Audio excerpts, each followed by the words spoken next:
नदी के द्वारा निर्मित हम लोग स्थलाकृतियों पे बात कर रहे थे और उसके भी अंतर्गत अपरदन द्वारा निर्मित स्थलाकृतियों में बात कर रहे थे, जिसमें कहाँ तक बात कर लिए थे। आखिरी जो बात हुई थी वो प्लंज पूल, आनत कुंड, है ना। आनत कुंड क्या बताए थे कि जो जलप्रपात होते हैं, जलप्रपात है, वहाँ कोई नदी बह रही है और वह ऊंचाई से उसका जल जब गिरता है ना, तो यहाँ पे जो जलप्रपात का सबसे नीचे का भाग होता है वहाँ पे क्या बन जाता है, गड्ढा बन जाता है, जिसमें पानी क्या होता है, एकत्रित रहता है। उसी को क्या कहते हैं, प्लंज पूल कहते हैं। ठीक है। प्लंज पूल के बाद क्या था, कौन सी संरचना थी जो नदी के द्वारा, नदी निर्मित स्थलाकृतियां,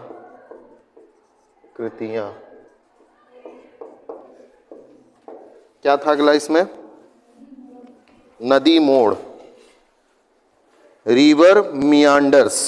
ठीक है, नदी मोड़, कभी कभी ये सीधे मियांडर ही लिख के पूछ लेते हैं, मियांडर। ठीक है, या नदी मोड़। क्या है नदी मोड़, मियांडर? नदियां जब पर्वतीय भागों से निकल के मैदानी भागों में आती हैं, है ना, तो मैदानी भागों में जब आती हैं तो उनके पास अवसाद की मात्रा ज़्यादा होती है। क्यों? क्योंकि वो पर्वतीय भागों में खूब सारा अपरदन करके आती हैं, तो नदियों में क्या होता है, अवसाद ज़्यादा हो जाता है जब मैदानी भागों में आती है। नदी पर्वत से उतर के मैदान में आई, उस समय मैदानी भाग में ढाल भी क्या होता है, कम होता है ना। तो ढाल क्या होता है, जैसे ये पर्वतीय क्षेत्र है और यहाँ मैदानी क्षेत्र है, तो यहाँ तो ढाल तीव्र है, लेकिन जैसे ही इन क्षेत्रों में आएंगे ढाल क्या हो जाएगा, कम होता जाएगा, जिसको आप नदी की प्रौढ़ावस्था कहते हैं। नदी यहाँ पे युवावस्था में है, यहाँ पे मैदानी भागों में जैसे आती है, कौन सी अवस्था में पहुँच जाती है, प्रौढ़ावस्था में। तो प्रौढ़ावस्था में नदी का वेग क्या होता है, कम हो जाता है। इस अवस्था में वेग क्या हो जाएगा, कम हो जाएगा। अवसाद क्या हो जाएगा, ज़्यादा हो जाएगा, है ना। वेग कम हो जाता है तो नदी के द्वारा जो अपरदन करने का कार्य है वह क्या हो जाता है, कम हो जाता है ना। लंबवत अपरदन होता नहीं है। कैसा अपरदन होता है यहाँ, ज़्यादातर क्षैतिज अपरदन होता है, मतलब नदियाँ चौड़ाई में अपरदन करती हैं, नदियों की चौड़ाई क्या है, बढ़ती है। ऐसी अवस्था में क्या होता है कि जब नदी सीधी बहती रहती है और धीरे धीरे नदी में अवसाद बढ़ता जाता है तो नदी की चौड़ाई बढ़ती जाती है ना। ऐसे में अगर इसके मार्ग में कोई बाधा उत्पन्न हो जाए, है ना, कोई बहुत बड़ी चट्टान आ गई कठोर, जिसको नदी नहीं काट पा रही है, तो अब नदी क्या करेगी, मुड़ जाएगी, है ना, ऐसे मुड़ गई, फिर ऐसे। ठीक है, तो ये जो मोड़ उत्पन्न हुआ है अवरोध के कारण, और उसका कारण केवल अवरोध नहीं है, कारण यह है कि अवसाद भी ज़्यादा है, भारी है ना, और वेग भी कम है। अगर वेग ज़्यादा होता तो इसको अपरदित करके हटा दी होती, है ना। और क्षैतिज अपरदन के कारण चौड़ाई भी बढ़ती जाती है, तो जिसके कारण कोई भी मतलब अवरोध उत्पन्न हो जाता है तो नदी अपना जो मार्ग है उसको क्या करती है, परिवर्तित कर लेती है। अब इधर जा रही थी, मान लीजिए यहाँ पे कोई आ गया अवरोध, तो ऐसे जाएगी। तो इसी को क्या कहते हैं, रिवर मियांडर्स। ये ठीक है ना, ये जो भाग है इनको क्या कहेंगे, रिवर मियांडरिंग, है ना। आप इमेज जाके देखेंगे, आपको बहुत सारी इमेज मिलेंगी नदियों की जो ऐसे ऐसे करके चलती है ना, तो गूगल पे जाके देखिएगा। तो रिवर मियांडर समझ में आया, नदी मोड़ क्या है ना, इसी को नदी मोड़ भी कहते हैं। नदी जब पर्वतीय भागों से उतरती है, मैदानी भाग में पहुंचती है, तो ढाल कम हो जाता है, अवसाद की मात्रा ज़्यादा हो जाती है, वेग कम हो जाता है और उसके कारण अपरदन भी कम हो जाता है, और साथ ही में क्षैतिज अपरदन ज़्यादा होता है। तो उसके कारण अगर नदी के मार्ग में कोई अवरोध उत्पन्न हो जाता है तो नदी अपने जो मार्ग है उसको क्या करती है, बदल लेती है, और वह सांप की भांति, जैसे सांप चलता है ना, वैसे उसकी मार्ग देखने पे अगर सैटेलाइट इमेज देखा जाए तो ऐसा ही लगता है। तो उसको नदी क्या कहते हैं, मोड़ कहते हैं। ठीक है। अगला था हमारे पास, अगला क्या था इसमें, नदी अपहरण, है ना। आप जितना बता रहे हैं इनका जाके गूगल पे फोटो देख रहे हैं ना, वो जरूरी है देखना, आपके दिमाग में छप जाएगा, एक बार छप गया तो फिर नहीं भूलेगा। नदी अपहरण, ये सिंपल सा वही है जैसे इंसानों का अपहरण किया जाता है। इंसानों का अपहरण करने के लिए क्या करना होता है, किडनैप करना होता है, वही तो अपहरण कहलाता है। अपहरण मतलब क्या होता है कि किसी की बिना सहमति के आप उसको बंधक बना ले रहे हैं, है ना। उस कोई अपहरण, जिसका अपहरण होता है क्या वो कहता है कि मेरा अपहरण करो, नहीं, लेकिन आप कोई भी ज़बरदस्ती उसको अपहरित कर लेता है, पकड़ के रख लेता है कि कुछ भी, या पैसे के कारण या कोई भी दुश्मनी हो। नदी कैसे अपहरण करेगी, नदी कैसे अपहरण करेगी, नदी अपहरण करती है नदी का ही, इंसान इंसान का ही अपहरण करता है, कभी कभी जानवरों का भी करता है। किसी का, आपका मान लीजिए कोई कुत्ता है, आपको बहुत प्रिय है, अब कोई आपका दुश्मन है तो वो आपके कुत्ते को ही अपहरण कर लेगा, है ना। तो नदी के द्वारा अपहरण कैसे किया जाता है, एक इमेज चित्र बना के समझते हैं। तो नदियाँ जो होती हैं वो दूसरे नदी का अपहरण कर लेती हैं।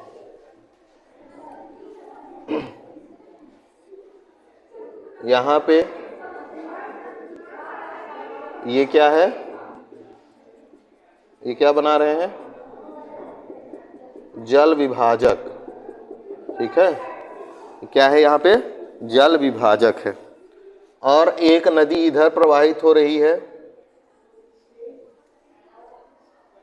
इसकी कुछ सहायक नदियां हैं, मुख्य नदी होती है और उसकी कुछ सहायक नदियां होती हैं, ठीक है। ऐसे ही ये ए नदी है, ऐसे ही एक दूसरी नदी भी प्रवाहित हो रही है इधर से, इसकी भी कुछ सहायक नदियां हैं, ठीक है। और ये कौन सी नदी है, बी नदी है, ठीक है। दोनों नदियां जल विभाजक द्वारा अलग हैं, है ना। इसका पानी इधर नहीं जा रहा है ना, इसका पानी इधर आ रहा है, अभी स्थिति ये है। अब क्या है कि इसमें एक नदी जो होती है उसका अपर्दन का कार्य जो होता है वो ज़्यादा होता है। जैसे मान लीजिए अगर ए नदी है, इसकी एक सहायक नदी है ये, इसको हम नाम दे रहे हैं सी, ये सी सहायक नदी दिख रही है आपको, ये वाली जो इधर है, ये क्या करती है कि शीर्षवर्ती अपर्दन करती है। शीर्षवर्ती अपर्दन कल बताए थे क्या होता है, क्या होता है, जो नदी निकलने का जहां से स्थान है, जहां से आ रही है, जैसे ये नदी इधर से ऐसे आ रही है ना, है ना, ये यहां से चल रही है, इधर की ओर जा रही है, यहां ये ऐसे जा रही है, मतलब ये यहां से निकल रही है और इस तरह से प्रवाहित हो रही है। तो अब क्या है कि मान लीजिए सी जो नदी है, ये नदी जो है, यह क्या करे, शीर्षवर्ती अपर्दन करना शुरू कर दे। क्यों, क्योंकि यहाँ की चट्टानें ऐसी हैं और इस नदी का वेग इतना है कि यह शीर्ष अपर्दन कर पा रही है। तो जब यह शीर्षवर्ती अपर्दन करने लगती है तो धीरे धीरे ये पीछे की ओर क्या होती है, बढ़ती जाती है। शीर्षवर्ती अपर्दन करेगी तो पीछे की मिट्टी को काट काट के बहाती जा रही है, तो और पीछे जाती जाएगी धीरे धीरे, है ना। अगर आप जैसे कुछ लोग खनन का कार्य जब करते हैं, है ना, आप किसी को खेत में खनते हुए अगर देखिए तो कभी कभी वो आगे की ओर जाते हैं, जैसे ऐसे खड़े होकर खन रहे हैं फरसा से, तो आगे आगे बढ़ते जाते हैं, और कभी कभी पीछे भी जाते हैं, है ना। तो आगे वाला समझिए कि आगे जा रहे हैं खनन का कार्य करते हुए। तो वैसे ही नदी जब अपर्दन शीर्षवर्ती करती है तो धीरे धीरे वह क्या होती है, इस जो जल विभाजक है इसको क्या कर देती है, ब्रेक कर देती है ना। जल विभाजक में भी स्थान बना लेती है और वह उसका कुछ भाग इधर की ओर क्या करता है, प्रवेश कर जाता है ना। तो नदी जल विभाजक के इधर आ गई, दूसरी ओर आ गई। अब क्या होगा कि ऐसी स्थिति में यह जो नदी है ना, इसका जल अब इधर न जा करके वो किसी न किसी माध्यम से इस वाली नदी में क्या होता है, मिल जाता है। ऐसे में यह नदी इधर की ओर मृत हो जाती है, मतलब मृत प्राय, क्योंकि इसका पानी जो है इधर अब प्रवाहित नहीं हो रहा है। अब इसका पानी कहाँ डाइवर्ट हो गया है, इस वाली में। तो इधर की ओर क्या हो जाएगी, ये नदी मजबूत हो जाएगी और ये नदी क्या हो जाएगी, कमजोर हो जाएगी। इसी को कहते हैं नदी का अपहरण कर लेना, है ना। क्या कहते हैं इसको, नदी अपहरण कहते हैं, रिवर पायरेसी। ठीक है ना, बात समझ में आई कि नहीं। कोई नदी है वह शीर्षवर्ती अपरदन करती जाती है और वह जरूरी नहीं है कि यह हो। मान लीजिए कि इसी तरफ की एक नदी है, इसको छोड़िए, मान लीजिए ये तो था कि जल विभाजक था और दोनों तरफ अलग अलग नदी थी। मान लीजिए जल विभाजक के एक ही तरफ एक और स्वतंत्र नदी बह रही है ना। तो ये नदी ज़्यादा बड़ी है और इसमें अपरदन का कार्य ज़्यादा हो रहा है और इसकी कोई अच्छी सहायक नदी है जो जिसमें खूब सारा पानी है, तो यह भी शीर्षवर्ती अपरदन करते करते इसके पानी को इसमें मिला सकती है। ठीक है ना, बात समझ रहे हैं कि नहीं। सिंपल सा यह है कि किसी दूसरी नदी को जो कि इस पहली नदी की तुलना में कमज़ोर होती है, उसमें ज़्यादा अपरदन का कार्य नहीं हो रहा होता है ना, उसकी गति ज़्यादा तेज नहीं होती, तो वह उसके जल को अपने में मिला लेती है, उसी को नदी अपहरण करते हैं। बेसिक लेमन लैंग्वेज में यही है। ठीक है ना। फिर इसके बाद अगला जो स्थलाकृति है नदी के द्वारा बनने वाला, वह है समप्राय मैदान। समप्राय मैदान के बारे में हम लोग बात कर चुके हैं, इसमें बहुत ज़्यादा बताएंगे नहीं। क्या बताए थे, समप्राय मैदान, जब डेविस और पेंग का सिद्धांत पढ़े थे तो डेविस और पेंग के द्वारा जो अंतिम में जो मैदान बन रहा था वो समप्राय मैदान ही था, है ना। दोनों ने अलग अलग नाम दिया था। क्या था वह, डेविस ने क्या बताया था, कौन सा मैदान नाम, और उसका वो कौन बताएगा, कोई बताना चाहेगा।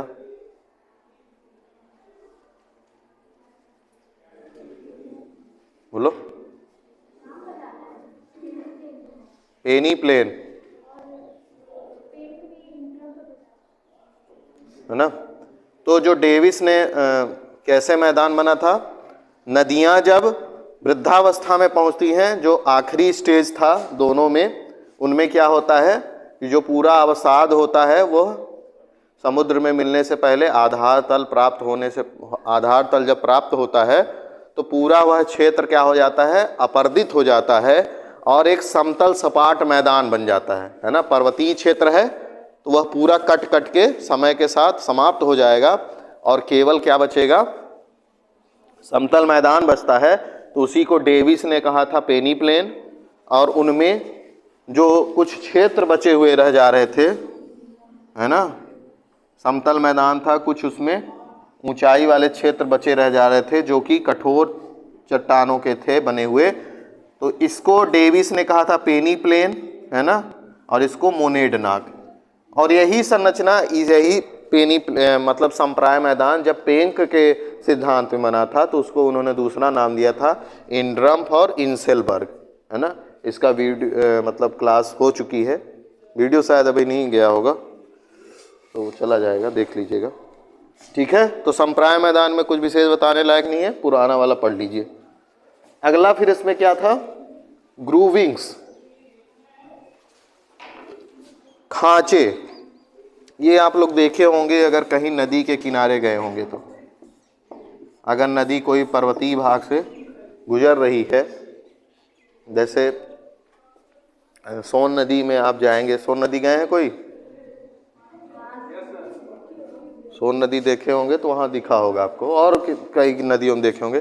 खांचा क्या है, कुछ नहीं है, सिंपल सा है कि जो नदी जब प्रवाहित होती है ना, तो नदी जब कठोर चट्टानों से होकर बहती है, अगर नदी प्रवाहित हो रही है उसके नीचे कैसी चट्टानें हैं, कठोर चट्टानें हैं, तो नदी के साथ जो अवसाद होता है, उसके साथ जो अवसाद मतलब जो कंकड़ पत्थर चट्टानों को टुकड़े लेके नदी प्रवाहित हो रही है, तो वो चट्टान के टुकड़े वो क्या करते हैं, उस सतह के साथ टकराते हैं, और सतह के साथ टकराते हैं तो कुछ एक विशेष तरह की संरचना का निर्माण करते हैं, है ना, जो खांचों की तरह देखने में लगता है। जैसे कंघी के खांचे नहीं होते हैं, है ना, गैप गैप करके, तो वो कुछ इस तरीके से मैं अगर बनाने का प्रयास करूं, तो मान लीजिए यहाँ नदी प्रवाहित हो रही है इसके बीच में, तो कुछ मतलब ऐसे ऐसे करके संरचनाएं बनी होती है, अगर आप देखे हो, है ना, देखे हैं। पत्थर अलग नहीं रहेगा, है ना, पत्थर ही जो है कुछ उभरा उभरा नहीं रहता है, एक लाइन बन जाती है, कुछ ऊंचे उठे रहेंगे, फिर कुछ नीचे दबा रहे, फिर ऊपर उठा रहेगा, फिर ये लंबा लंबा बना रहता है ना, एकदम लंबा लंबा। समझ रहे हैं बात की नहीं? वैसे तो उसी को कहते हैं ग्रूविंग्स, खांचे। ये ऐसा लगता है जैसे कोई शिल्पकार वहाँ बैठ के बनाया हो, लेकिन ऐसा होता नहीं है ना। आप अगर किसी जलप्रपात पे भी जाएंगे तो वहाँ जलप्रपात पे जैसे ही नदी गिरती है, पानी गिरता है, उसके पहले ऐसी संरचनाएं देखने को मिलेंगी।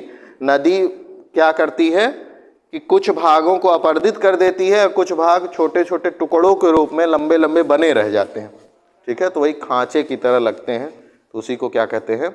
ग्रूविंग्स कहते हैं, ग्रूविंग।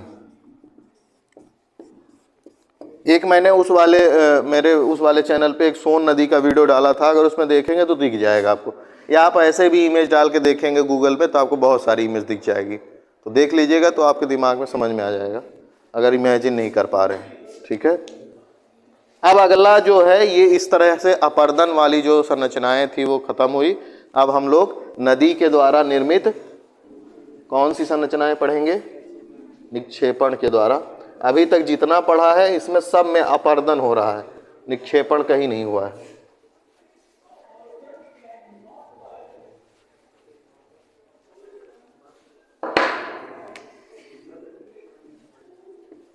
निक्षेपण, डिपोजिशन,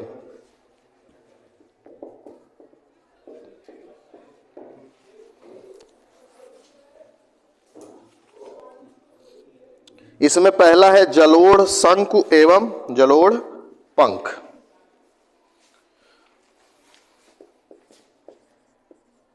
जलोढ़ शंकु एवं पंख, है ना, alluvial cone and fan. Fan वही फैन जिससे आप हवा लेते हैं। क्या है यह? सिंपल सा है, अपर्दन तो होगा नहीं तो निक्षेपण ही होगा। निक्षेपण मतलब कि जो नदी अपने साथ पदार्थ लाती है अपर्दन करके, उसको क्या करती है? डिपॉजिट करती है, जमाव करती है ना। तो वह जमाव कई स्थानों पर होता है और विभिन्न स्थानों पर होता रहता है, उसके विभिन्न नाम हैं। तो पहला क्या है? जलोढ़ शंकु एवं पंख। तो जैसे मान लीजिए पर्वतीय क्षेत्र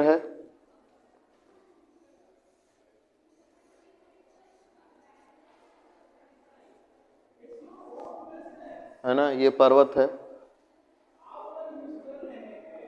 यहां से कोई नदी क्या है? प्रवाहित हो रही है, ठीक है। यहां तक पर्वतीय क्षेत्र है और इसके बाद कौन सा क्षेत्र शुरू हो जा रहा है? मैदानी क्षेत्र शुरू हो जा रहा है। यहाँ नदी क्या है? पर्वतों से आ रही है ना, मान लीजिए ये है नदी। तो ये क्या कहलाता है? पर्वतपदीय।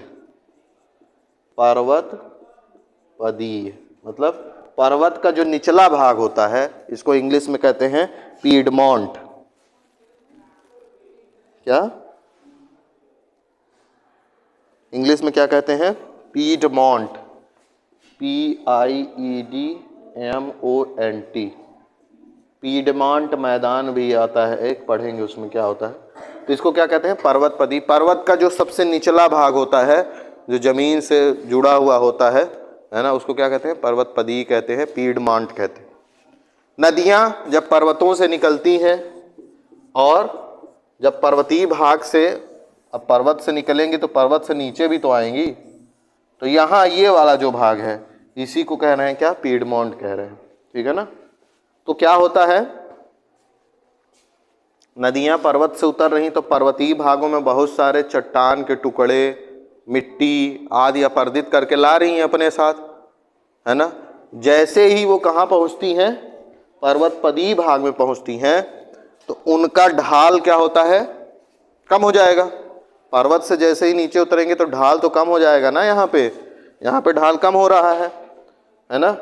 ऐसी स्थिति में क्या होता है कि वो अपने साथ जो चट्टान के टुकड़े लाती हैं, जो बड़े, उसमें क्या क्या होता है, बड़े कुछ चट्टान के टुकड़े होंगे, फिर उससे छोटे होंगे, बालू की तरह होंगे, बात समझ रहे हैं कि नहीं, बड़े बड़े चट्टान के टुकड़े होंगे जिनको बालू बजरी आदि भी कहते हैं, जो बहुत छोटे छोटे, जिनसे आप घर आदि का निर्माण भी कराते हैं, गिट्टी आदि जो होती है उससे बड़ी, तो मतलब कई स्तर में होते हैं जो पत्थर के टुकड़े होते हैं उनके साथ। तो वो क्या करती हैं, तो नदियाँ जो छोटी नदियाँ होती हैं और बड़ी नदियाँ, इसमें जो शंकु है वह छोटी नदियाँ बनाती हैं और जो पंख है वो बड़ी नदियाँ बनाती हैं, बस इतना अंतर है। बाकी दोनों संरचनाएं एक ही तरह है, बस छोटी नदियां हैं वो शंख बनाएंगी और बड़ी नदियां जो हैं वो कैसी बनाएंगी, पंख बनाएंगी। तो हम मान लेते हैं कि कोई छोटी ही नदी है शुरू में, फिर बड़ी नदी को सिम बता देंगे। तो छोटी नदी है कोई, और छोटी नदी है तो मान लीजिए वो साल भर नहीं बहती है, बरसाती नदी है ना, बरसात जब आता है तभी वह नदी में पानी आता है, बरसात जब चला जाता है तो नदी का पानी समाप्त हो जाता है। तो ऐसे में क्या होता है, या कोई भी छोटी नदी है, तो जब वो अपने साथ अवसाद को लेकर के आती हैं और जब वह पर्वतीपदी भाग में पहुंचती हैं तो क्या होता है, उनका ढाल क्या होता है, कम हो जाता है, और वेग भी क्या होता है, कम। ढाल कम होगा, वेग कम हो जाएगा, ठीक है। तो ऐसे में वो अपने साथ जो बहुत सारा अवसाद लिए रहती हैं तो उनको क्या करती हैं, यहीं पे आकर के डिपॉजिट थोड़ा बहुत कर देती हैं। तो वो जो डिपोजिशन है, वो निक्षेपण है, वो ऐसा होता है कि पहले बड़ी बड़ी चट्टानें होंगी, मतलब बड़े बड़े चट्टानों के टुकड़े होंगे, है ना, फिर उसके बाद उनसे छोटे छोटे होंगे, और ऐसे ही क्या होता है,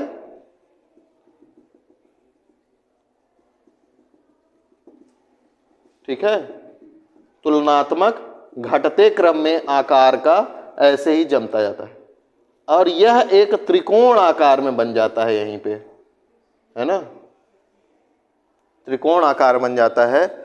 इसी को क्या कहते हैं, जलोढ़ शंकु। शंकु जानते हैं क्या होता है, शंकु एक कोन होता है, जो आइसक्रीम खाते हैं आप लोग, वो कोन जो है उसको कोन कहते ही है ना, वो आइसक्रीम वाला जो कोन है वो शंकु ही है। शंकु इस तरीके का होता है ना। जो आप बर्थडे वाली टोपी पहनते हैं वह भी शंकु है, जो आइसक्रीम खाते हैं आप कोन वाली वो भी शंकु है, ठीक है ना।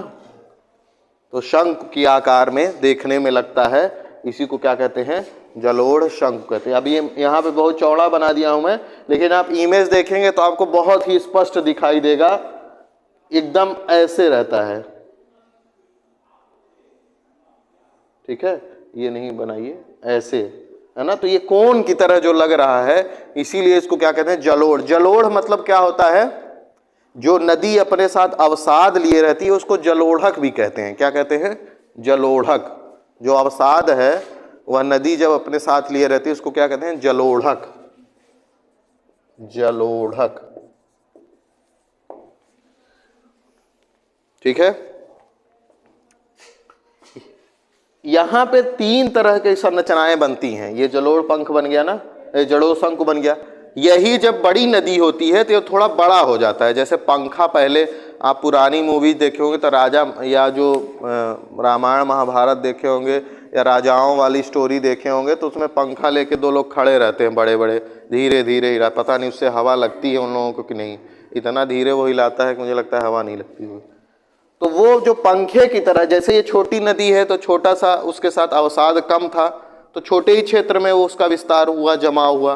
लेकिन यही मान लीजिए बड़ी नदी होती, गंगा जैसी नदियां होंगी, तो वो क्या करती हैं, बड़ा एक पंखा जैसे होता है ना, ऐसे बड़े क्षेत्र में उनका अवसाद जो है जमाव करती हैं, और इन्हीं में से होकर नदी का पानी भी प्रवाहित होगा। अवसाद जमा कर रही हैं तो क्या नदी का पानी नहीं प्रवाहित होगा क्या, अवसाद जमा कर देती हैं, इन्हीं में से कुछ धाराएं बन जाती हैं जो नदी का पानी भी साथ में प्रवाहित होता रहता है, ठीक है। तो ये जलोढ़ पंख और जलोढ़ शंकु हुआ। अब इसमें मैं आपको बता रहा था कि जब नदियां कहाँ से, पर्वतीय क्षेत्र से मैदान में उतरती हैं तो यहाँ पे ये जो बड़ी बड़ी चट्टान के टुकड़े को निक्षेप करती हैं, ठीक है, तो यहाँ पे एक स्थिति ऐसी आती है कि इन जगहों पे आपको लगेगा कि नदी है ही नहीं। जैसे नदी आई ना यहाँ से, तो ये बड़े बड़े बोल्डर हैं, बहुत बड़े बड़े रहते हैं, इनमें नदी छुप जाती है।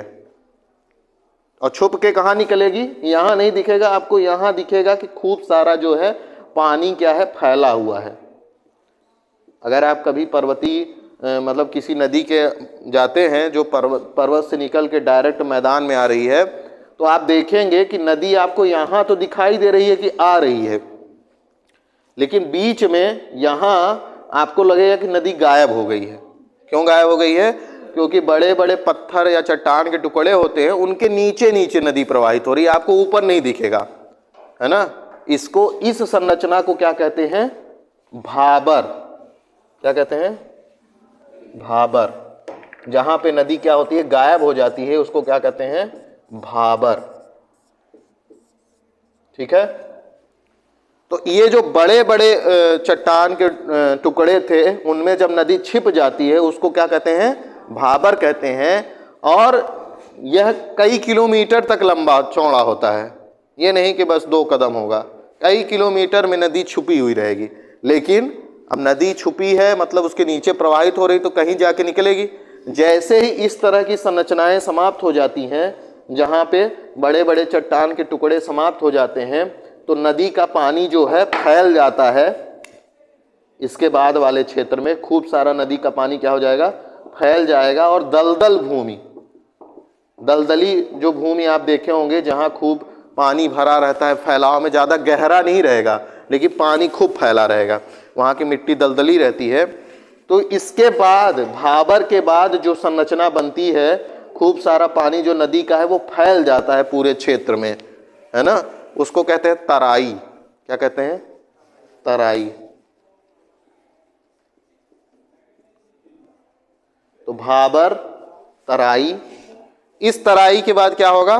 फिर से नदियां अपना मार्ग क्या करेंगी? बनाएंगी और एक निश्चित मार्ग में बहना शुरू करेंगी। अब यह फैलाव जो है, धीरे धीरे नदी अपना एक मार्ग बनाएगी और एक ही साथ बहेगी, फैला हुआ पानी नहीं रहेगा। अब इसके बाद, तराई के बाद नदियां क्या करेंगी? अपना मार्ग बना के प्रवाहित होना शुरू करेंगी।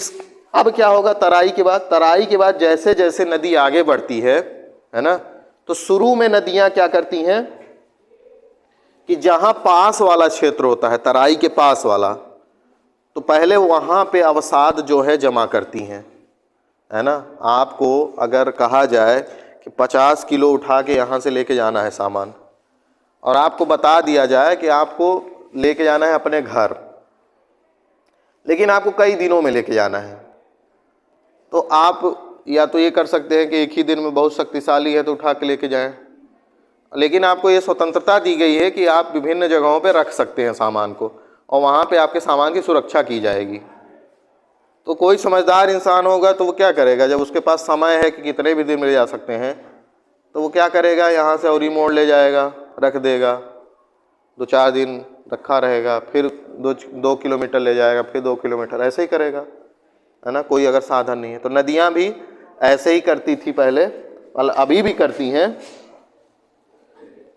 तो क्या होता है, जब तराई से नदियां प्रवाहित होना शुरू होती हैं, तो सबसे पहले अगर तराई के आसपास वो क्या करती हैं? जो निक्षेपण का कार्य है वो करने लगती हैं। क्यों? क्योंकि वहाँ पे जो है आसपास बाढ़ का मैदान, मतलब बाढ़ आती रहेगी समय के साथ, तो जो तराई के आसपास जो बाढ़ का मैदान बनता है, आप देखते हैं नदियों में बाढ़ आती रहती है हर साल, वो एक सामान्य घटना है। वो समस्या हमारे लिए इसलिए है क्योंकि हम नदी के आसपास जाके घर बना लिए हैं, वहाँ खेती करने लगते हैं। भाई नदी तो हर साल ही बाढ़ आता रहा है, हमेशा से आती रही है।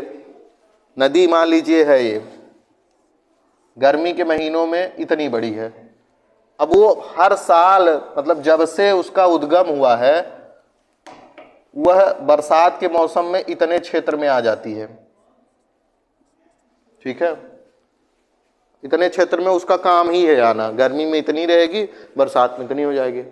हमने क्या किया है कि हम जब पहले कम लोग थे, कम लोग मतलब जनसंख्या हमारी कम थी, तब हमको कोई समस्या नहीं थी, खूब जगह था, हम कहीं भी रह रहे थे। लेकिन जैसे जैसे जनसंख्या बढ़ती गई तो हमको रहने के लिए कम जगह हो रहा है ना, खाने के लिए कम हो रहा है, तो हमको उपजाना भी है, तो हम क्या करते गए, यहाँ पे घर बनाते गए, खेती करते गए। अब गर्मियों के समय में तो समस्या नहीं है क्योंकि गर्मियों में यहाँ है, लेकिन जैसे ही बरसात आएगा तो पानी तो यहाँ आएगा ही ना, तो उसमें नदी की क्या गलती है? गलती तो हमारी है। सरकार भी क्या करे उसमें? सरकार को भी कुछ लोग पैसा घूस देते रहते हैं नगर निगम में। जैसे इलाहाबाद में एक क्षेत्र है, छोटा बघाड़ा बड़ा बघाड़ा दारागंज। आप लोग गंगा नहाने अगर जाते होंगे इलाहाबाद में, तो अगर दारागंज की तरफ से जाते होंगे तो वो जितना ऊंचाई पे बना हुआ है वो सब बाढ़ में ग्रसित हो जाता है। छोटा बघाड़ा बड़ा बघाड़ा है वो पूरा डूब जाता है, और वहाँ लगभग मुझे लगता है कि 50,000 लोग रहते हैं, है ना। जैसे अभी एक जोशी मठ वाली घटना आपको सुनाई दे रही है, इसका कारण हम आपको बताए हैं, वही कारण है। प्लेट टेक्टोनिक जब पढ़ा रहे थे तो बताए थे ना कि भारतीय प्लेट और यूरेशियन प्लेट क्या हुई हैं, टकराई हैं, तब हिमालय की उत्पत्ति हुई है। तो भारतीय प्लेट क्या हो रही है, नीचे की ओर धंस रही है, और जो यूरेशियन वाली प्लेट है, जो तिब्बत का पठार है, हम बताए थे ना कि वहाँ पे ज्वालामुखी नहीं आ रही है भारत में, हिमालय में, लेकिन हम ये भी बताए थे कि भविष्य में हो सकता है 500-1000 साल बाद ज्वालामुखी की क्रिया हो। क्यों अभी नहीं हो रही है? क्योंकि वही कारण है, उसी के कारण जोशीमठ में जो दरारें आज उत्पन्न हो रही हैं वो हो रही हैं। भारतीय प्लेट है, सबडक्ट हो रही है, नीचे की ओर धंस रही है, और यहाँ पे जो यूरेशियन प्लेट है वह मुड़ी हुई है, हिमालय का निर्माण हुआ है, और यहीं पे है तिब्बत का पठार, हिमालय के उत्तर में चीन की तरफ। तिब्बत के पठार की मोटाई बहुत ज़्यादा है। एक्चुअल में होना क्या चाहिए था कि जब हिमालय भारतीय प्लेट सबडक्ट हो रही है, धंस रही है, तो यहाँ जब नीचे ये पिघली हुई चट्टानें हैं तो ये इधर से निकलनी चाहिए थी, इधर होना चाहिए था ज्वालामुखी, है ना। लेकिन इसकी मोटाई इतनी है तिब्बत के पठार की कि ये पिघला हुआ मैग्मा इसको तोड़ नहीं पा रहा है, अभी नहीं तोड़ पा रहा है, लेकिन कुछ ऐसा समय आएगा जब तोड़ेगा। तो यहाँ पे जब ये पिघली हुई चट्टानें हैं ना, जब इधर नहीं जा रही हैं तो इधर जाएंगी, और इधर कौन है, हम लोग हैं। तो यहाँ से जो है बहुत सारी गैसें बनती हैं, गर्म गैसें, है ना। जब पिघली हुई चट्टानें पिघलती हैं तो उसमें क्या होती हैं, गर्म गैसें उत्पन्न होती हैं। वह गर्म गैसें क्या है, सतह को तोड़ करके बाहर आती हैं। तो वो इधर तो नहीं तोड़ रही हैं, तो इधर ही तोड़ रही हैं, जहाँ मौका मिल रहा है वहीं तोड़ रही हैं। तो इसीलिए इधर और इधर ये बेनी ऑफ जोन भी तो है, घर्षण हो रहा है तो भूकंप आएगा इधर, और जब भूकंप आएगा तो उन्हीं दरारों के माध्यम से यहाँ जो गर्म गैसें हैं वो निकलती हैं।